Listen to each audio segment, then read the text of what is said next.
नमस्कार दोस्तों। कल हमने बात की थी एसएससी दिल्ली पुलिस कांस्टेबल भर्ती एग्ज़ाम के नोटिफिकेशन के बारे में। उसको आपको बताया गया था कि उसमें क्या क्वालिफ़िकेशन चाहिए, कैसे आपको फिजिकल की तैयारी है, कितनी क्या है, वो सब बता दिया था पार्ट 1 में। आज हम पार्ट 2 स्टार्ट करने जा रहे हैं। तो सबसे पहले मैं आपको बता देना चाहता हूँ कि ये एग्ज़ाम सीबीटी आधारित मतलब ऑनलाइन टेस्ट होगा आपका, और इसमें भाषा दोनों में होगा, हिंदी और इंग्लिश। जो आप चूज करेंगे उसी में आपको मिलेगा। और रही बात, इसमें 100 क्वेश्चन होंगे, 100 नंबर के क्वेश्चन होंगे। इसमें 1/4 नेगेटिव मार्किंग होगी। अगर आपने 4% गलत कर दिए तो आपका एक सही जो क्वेश्चन है वो कट कर लिया जाएगा। अब हम वैसे तो एसएससी ने आपका सिलेबस इंग्लिश में जारी किया है अपनी साइट पे, लेकिन हमने कोशिश की है उसको जैसे भी बच्चों को इजी कराया जाए हिंदी में। तो हमने इसमें विशेष कोशिश की है कि बच्चों को हिंदी में इसको समझाया जाए। तो सिलेबस वैसे तो बहुत विस्तृत है, लेकिन फिर भी हम संक्षिप्त में प्रयास करेंगे बताने का।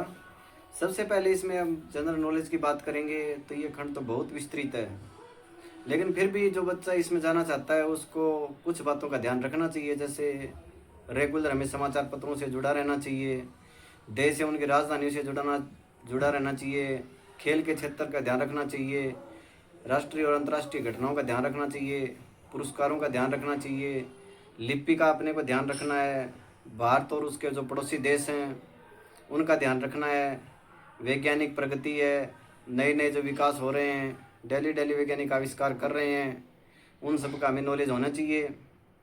भारत की जो भाषाएं हैं उनका भी होना चाहिए, और जो पुरानी पुस्तकें हैं, लेखक हैं, उनका हमें नॉलेज होना चाहिए जो बार बार एग्जाम में क्वेश्चन पूछे जाते हैं। पीछे विशेषकर पीछे के जो क्वेश्चन पेपर हैं प्रीवियस ईयर के, उनका विशेष आपको ध्यान रखना है।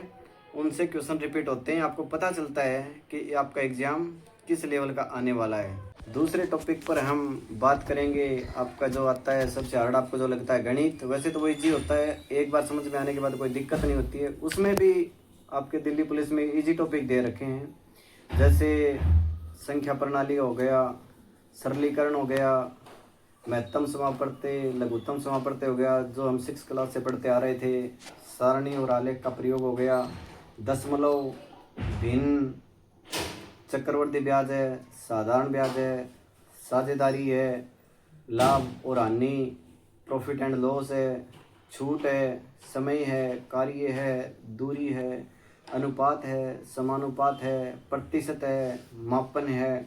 ये टॉपिक आपके मैथ में आएंगे। अगर हम तीसरे टॉपिक पे बात करेंगे जिसे आप सबसे इजी पार्ट मानते हैं, रीजनिंग का।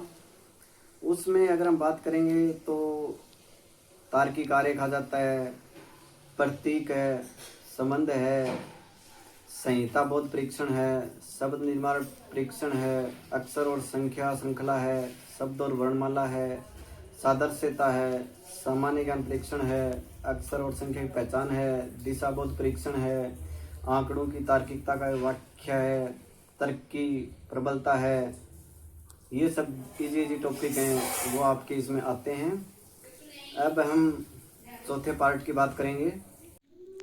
अब हम बात करेंगे चौथे पार्ट की, जो एक अलग ही पार्ट होता है इसमें, वो जिसे हम कंप्यूटर बोलते हैं। इसमें भी जैसे कंप्यूटर के कुछ से फंडामेंटल हैं, एमएस एक्सेल आता है, एमएस वर्ड आता है, कम्युनिकेशन आ जाएगी, इंटरनेट आ जाता है, वर्ल्ड वाइड वेब आ जाएगा, वेब ब्राउज़र आ जाएगा, भाषाएं आ जाएंगी, स्प्रेडशीट आ जाएगी, सेल्स की एडिटिंग आ जाएगी, फॉर्मूला आ जाएंगे, ब्राउज़र आ जाएगा, सर्च इंजन आ जाएगा, सॉफ्टवेयर आ जाएगा, हार्डवेयर आ जाएगा, वीडियो कॉन्फ्रेंसिंग आ जाएगा, चैट आ जाएगा, यूआरएल आ जाएगा, hyper text transfer protocol HTTP आ जाएगा, एफटीपी भी आ जाएगा, फाइल ट्रांसफ़र प्रोटोकॉल, वेबसाइट आ जाएगा। ये सब आपको इसमें पढ़ना है। ये आपका संक्षिप्त में सिलेबस था। अगर हम वैसे बात करें इसमें सिलेबस की, तो जहाँ तक देखने में आता है तो इसमें 12th लेवल के आपका दिया हुआ होता है। तो आपको 6 से 12th की बुक पढ़ लोगे तो आपका उसमें इजी वे में सिलेक्शन हो जाएगा। करंट आपको अलग से पढ़ना ही पड़ेगा। और बाकी आप अगर गाइड पढ़ना चाहो जनरल साइंस के लिए तो उसमें आप ल्यूसेंट यूज़ कर सकते हो, वो इसमें बेनिफिट देगी आपको। बाकी प्रीवियस ईयर क्वेश्चन पेपर ज़रूर देखना, आपको पता चलेगा, आपके लेवल को जांचने का पता चलेगा। अगर टेस्ट सीरीज लेनी हो तो किसी अच्छी कोचिंग की टेस्ट सीरीज लेना। वैसे तो हर कोई बनाना चाहेगा, नए नए क्वेश्चन उसमें डालते हैं, उनको पता है कि हम नया क्वेश्चन देंगे, बच्चों ने कोचिंग में कोई अलग से पढ़ा होगा, हम नया क्वेश्चन बनाएंगे तो वो हमारी टेस्ट सीरीज ज्वाइन करेंगे। वो सोचेंगे कि ये तो हमने पढ़ाया नहीं, लेकिन बच्चों को ये पता ही नहीं होता है कि वो लेवल उनका है ही नहीं, जो उनको पढ़ाया गया है उससे क्वेश्चन बनेगा ही नहीं। तो इस बहकावे में न आए, कोई अच्छी टेस्ट सीरीज ज्वाइन करें। टेस्ट सीरीज से बेनिफिट देगी, ऑनलाइन एग्ज़ाम के लिए आपको पता चलेगा, आपकी स्पीड बढ़ाएगी। तो इन सब बातों का आप ध्यान रखें। और कोई क्वेरी हो तो आप इसमें कमेंट बॉक्स में मैसेज डाल सकते हैं, हम नेक्स्ट वीडियो उसके लिए आपको बना देंगे। धन्यवाद।